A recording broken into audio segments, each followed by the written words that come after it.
Miraculous Ladybug isn't just a normal kids show. It's a show that transcended its target audience. A show that touched the hearts of people all over the world, of all genders and ages. Your little brother and even your grandma could be sitting down on the couch enjoying the show together. Because guess what? It didn't feel like a kid's show. It felt like something that could become more than just an episodic TV cartoon, but actually a massive franchise, capturing the hearts of many. However, the show never lived up to the astronomical potential that it had. It instead went in the direction we were all dreading. I've been lying to you guys for a long time, and I figured enough is enough. It's time for me to tell you what I really think about this show. Completely unfiltered. Let's dive in. I'm gonna be honest here. I've been in this fandom for 6 years, and I have noticed that the most frequently talked about moments from each episode are the romantic scenes. You see it on Twitter, Instagram, YouTube, etc. I myself tune out a lot of the hero fights or side character dialogues by instinct. I just automatically pay more attention and am way more intrigued whenever Adrian and Marinette are sharing a scene that has a romantic touch to it. Honestly, the main selling point that this show has is blonde young hottie and blue-haired nervous wreck are falling in love but also keep clumsily rejecting each other without realizing it because of the superhero secret identity dilemma. That is the core of this show. If you're watching because you actually think this is a good superhero story, stop the cap, then you seriously need to be exposed to better TV shows. The success of this show is actually very interesting and unique, in my opinion. There are plenty of romance shows out there. Why is it that this kids show with interesting animation ended up being so popular? Here is my theory. I think it's because the main characters are both attractive, Marinette is a relatable character who is easy to self-insert into, and also because of the secrets they are hiding from each other. When it comes to the attractive argument, my point is this. I think we like seeing attractive people fall in love. I don't know exactly why or the psychology behind it, but it's so obvious just from scrolling your feed on Instagram or any other social media that highlights good-looking people. You see it in the most iconic, popular romantic movies as well. Both leads are very good looking. So it's not really surprising to me that so many fans are turning on the show after they changed the animation. Because when I say the looks of these characters have a huge impact on the show's success, I'm talking about a very, very huge impact. Now for the self-insert aspect. I don't see why it would be creepy even if older fans catch themselves doing it, because we've all been a teenager at some point. We all understand the highs and lows that come with being in that phase of life. The hormones, the crushes, how crazy it felt to talk to that cute guy or girl in class. Going back in time and re-experiencing it in another person's POV is both fun and not creepy. It doesn't mean you'll be going outside hitting on 13-year-olds if you're 30 and enjoying this show. But anyway, the romance element is a huge reason why it's popular, and Marinette's relatability in contrast to Adrian's high social status is a recipe for an addictive dynamic. And as for the last reason, why I think the romance was such a drug to viewers is because of the little fun element of secrecy. yeah boy. Yes, the secret identity plot, or whatever. This isn't a new idea. We've seen it in Spider-Man, Superman, even in Breaking Bad. Walter White was hiding a really big secret from his family. This secret made the show incredibly suspenseful. I was anxiously waiting for each member of his family to find out the truth one by one. And why it's so suspenseful, besides the fact that it was illegal, is the fact that you'd never expect a guy like Walter to be running such a shady underground empire. Just imagining how they would react after finding out is entertaining in itself. Goddamn right. Because it's such an interesting contrast.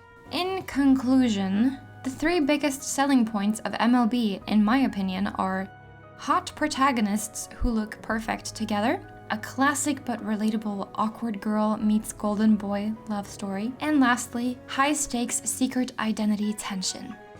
Miraculous lore?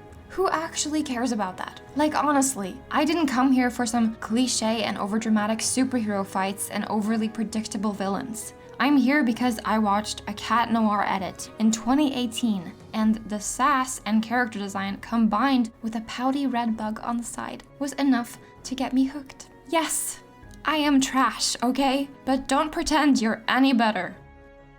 Let's talk about why I think the love progression was terrible and a detriment to the show. The moment Adrian supposedly fell in love with Marinette was during the statue scene, when he played a prank on her by pretending to be a statue. Marinette's reaction was surprising, to say the least. She launched into a full-on Shakespearean, borderline creepy monologue with the statue, sniffing it, plucking its hairs, and almost kissing it. It's a statue.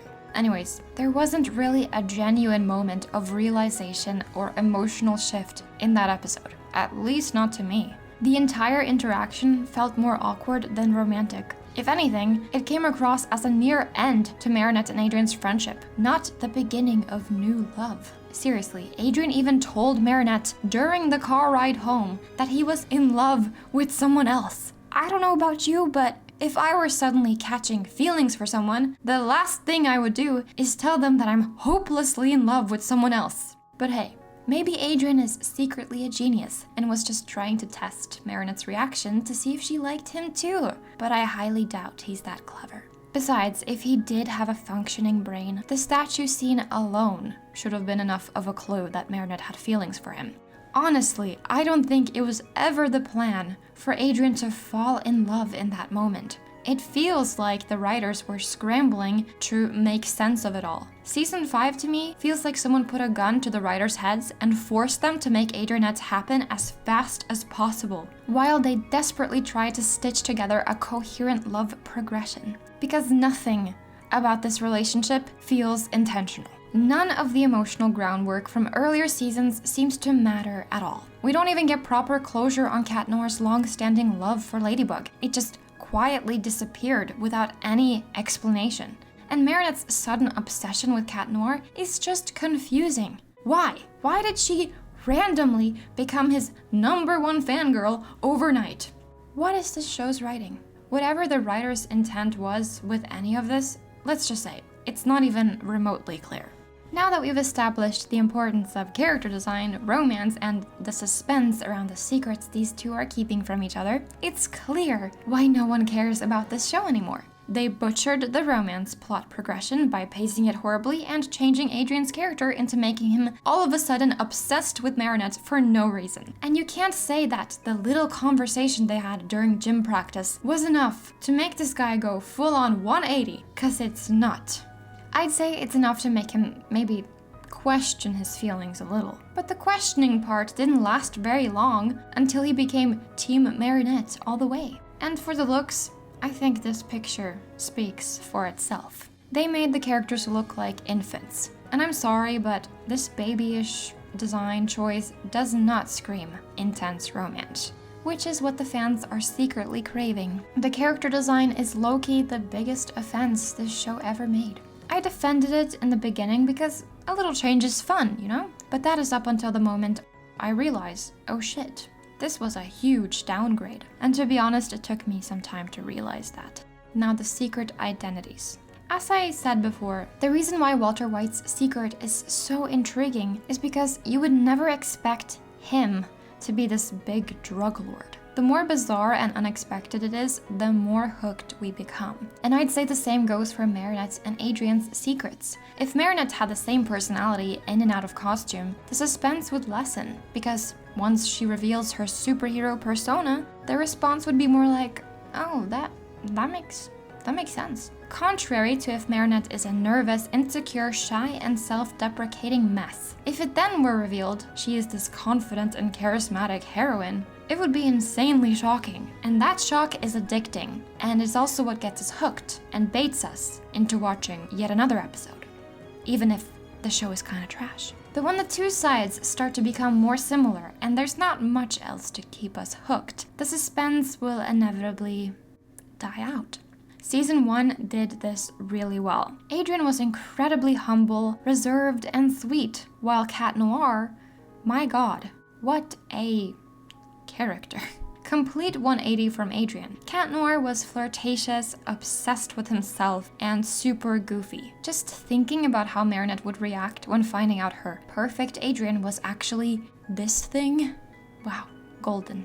Oh wait, I don't have to imagine it, because they already showed me how she would react 2 times for no reason, because they forgot everything afterwards. Thanks.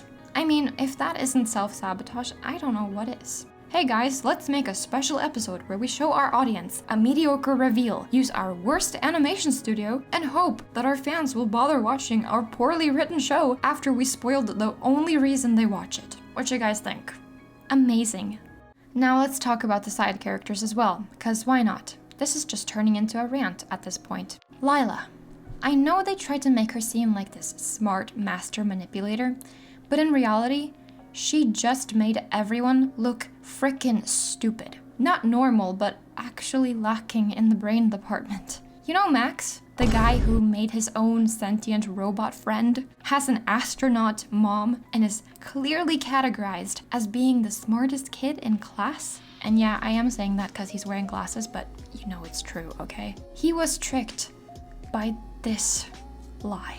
I know I made a point earlier that everything besides romance is stuff nobody cares about, but little moments like this just really piss me off, because it is so dumb, to the point it's like noticeably irritating. The Marinette creepy stalking going unchecked isn't even the worst part of the show. It's the fact that it's just inconsistent as hell. Before, I could look past it, because the microdose of romance kept me sane. But now, they're just giving me mediocre, overly sweet, unrealistic, and unsuspenseful romance glazed in cocoa melon flair. Yay!